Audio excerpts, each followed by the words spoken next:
your day, then you need to have yours in the company of friends.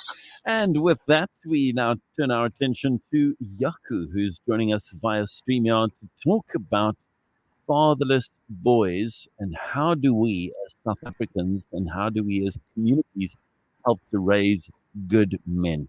Jaco is the founder and CEO of the Character Company. Jaco, thank you so much for your time this morning. Thank you very much. Great to be with you guys. So, Jaco, when we look at the fatherless statistics, it is absolutely scary. And we're not going to delve into that too much because we've done and we know much of that. But what is positive masculinity? Let's just get straight into that. What does positive masculinity look like? Yeah, just thank you for the opportunity just to talk about this. I think one of the greatest challenges is that we do not spend enough time focusing on the boy child in our country, and as a result of that, we generationally just continue to raise men that are really stuck in stereotypes and norms that are so unhealthy for us. So it is very easy to see what it's looking like when it goes wrong, because that's statistically and just looking around us in our country what we have.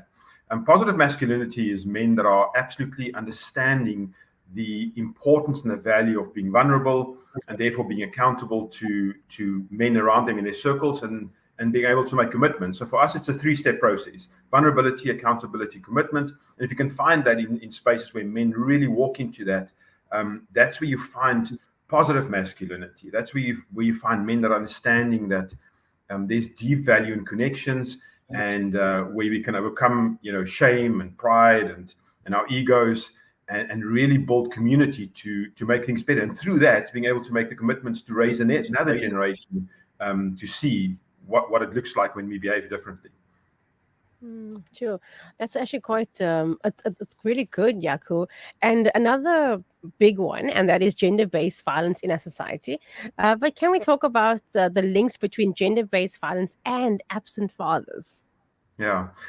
So I think, for us, so much of what goes on in our country that is challenging can be pulled back into the space of fatherlessness. I mean, if you take the top issues, and gender-based violence really is the top of that for me, corruption, substance abuse, suicide, those kind of things.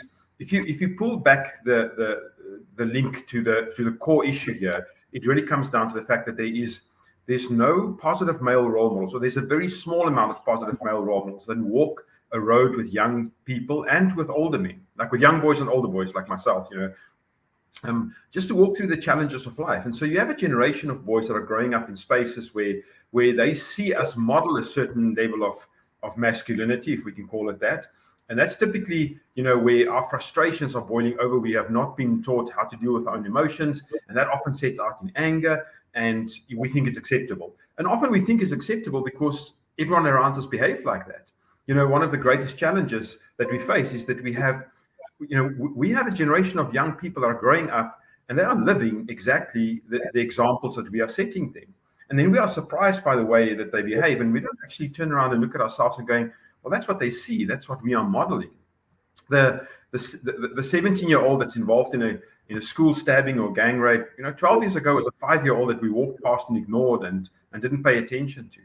And so the link to those core issues, especially gender-based violence, if we don't teach our boys how to deal with their emotions, if we don't teach them the values, and including their respect and respect for self, and how do I respect the people around me, and how do I act as a kind person, what does it look like to be a gentleman? Being a gentleman in South Africa is rare, and it's hard because we're raising a whole generation of young boys that are gentlemen, and they are, they're strong, but they are kind, and they're strong, but they show empathy, and they show a whole lot of other qualities that this world, it's hard to walk around with those qualities in a world that is not used to it.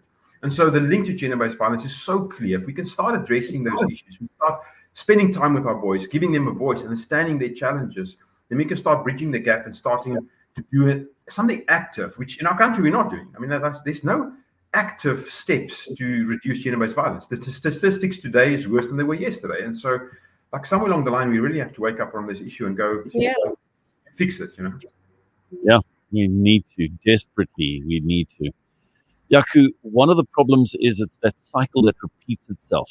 So you have a boy growing up without a father or having an abusive relationship with the father, and he then becomes a man because he's an adult, but that cycle can go on. And so there's a big responsibility on male caregivers, male teachers, who were not raised in the right way and who've got this kind of thing of, well, this is what my father did, so I'm just going to do that. How do we break that cycle, Jaco? We break it by starting at ourselves. It's such a cliche, when we say, like, be the change you want to see in this world, but that's really where it starts. So it has to come from a place of self-awareness. So I look at myself and I go, I grew up with an absent father. Maybe I grew up in an abusive space. Maybe I grew up in a place where men modeled behavior that are very unhealthy.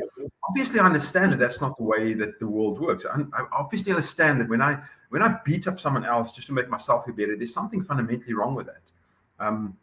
And so it starts with, like, what is this? Can I stop for a moment and can I ask myself that question? And then can I start looking around and seeing, how do I surround myself with men that will be able to help me through this process? So for us, one of the great things, huge importance, is to surround ourselves with a core group of men. So it's like 4 or 5 men that sits at my table, men that I would be accountable to, men that I would be vulnerable to, men that I will allow to speak into my life.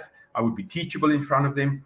And for us, that's hard things because, like, ego and pride and, covered with shame and all that stuff. I mean, that's easy for us to get isolated. But obviously, I'm not changing this in my own head because I would have changed it a long time ago. And so I think it starts with me. I have to go, like, how do I fix this for myself? And I cannot do it on my own. So how do I reach out? And that's hard because there's not a lot of spaces. There's not a lot of spaces where it's safe for men to be vulnerable. And so when you listen to this morning, I mean, this is a wonderful opportunity. It's just to, pick up the phone or make contact and saying, listen, I've got a need for this. I just don't know where to start. I mean, slowly building a community of men that are talking about this, that are delving into this, so that we can help the next generation. And that's the only way we're going to fix it. We're going to start fixing it by taking action and not just talking about it the whole time. But it has to start with me, because if I'm not prepared to be vulnerable, I cannot expect someone else to be vulnerable. The greatest gift I can give someone in that space is to show them that they're not alone, that their story is not necessarily unique in all the aspects, that they share some of that with so many other men. And when you start having those conversations, you start changing stuff. And then you get to speak into people's lives. Then you can go and say, that kind of behavior is not acceptable. How do we change that? Sure. Thank you. That is so, so good, Jaco.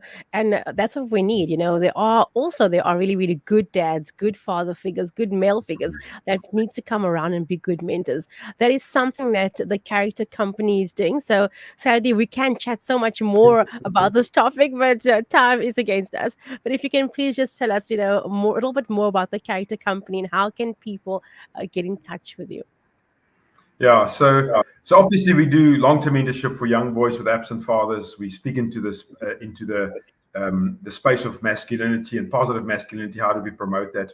But this is not our problem alone, and we can't fix it alone. So we really need men to stand up for this. We need men that are saying, "Listen, I want to change. I want to be connected. I need to connect something here." And so to reach out and join our Men Around the Fire processes, where we just have deep conversations, where we sit around the table or around a fire ideally and just talk about hard stuff. Like, it doesn't matter where you come from and how you got there. We're not talking about potholes and politics. It's just like, what is the issues that are driving us, that's stuff that we don't get to talk about. And if we can get to do that drives the accountability spaces, that drives the commitment. Then I can make a commitment saying, you know what, I want to change this. And if I can change this for myself, I can pour that into someone else. And so I can grab my child and his friends, I can start there, or the people in my community, or the people at my church, my school environment. It has to start there. And we have to also celebrate the good dads out there. That doesn't happen very often.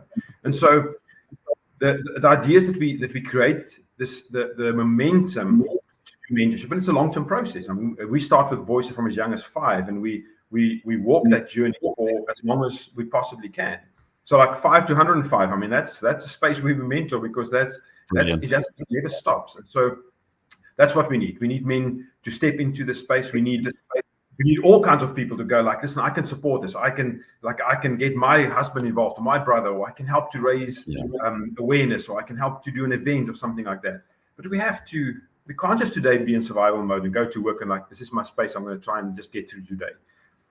There's young people out there that we are losing. I mean, like, our country is bleeding, and our young people, we are losing them to graveyards and prisons, and we have to change it, and we can. We do. Can you? Jaco, thank you so much. Thecharactercompany.co.za. Go check out their website, but really, just whatever you can, do what you can. Put your hand to the plow. Be a part of the solution. Talk to your church leaders. Talk to your community leaders. But let's be the change that we wish to see. Great to chat to you, Jaco, and God bless you. Thank you very much, and thanks for the opportunity. You're so welcome. Take care. Changing lives for 30 years. 30 years. Welcome to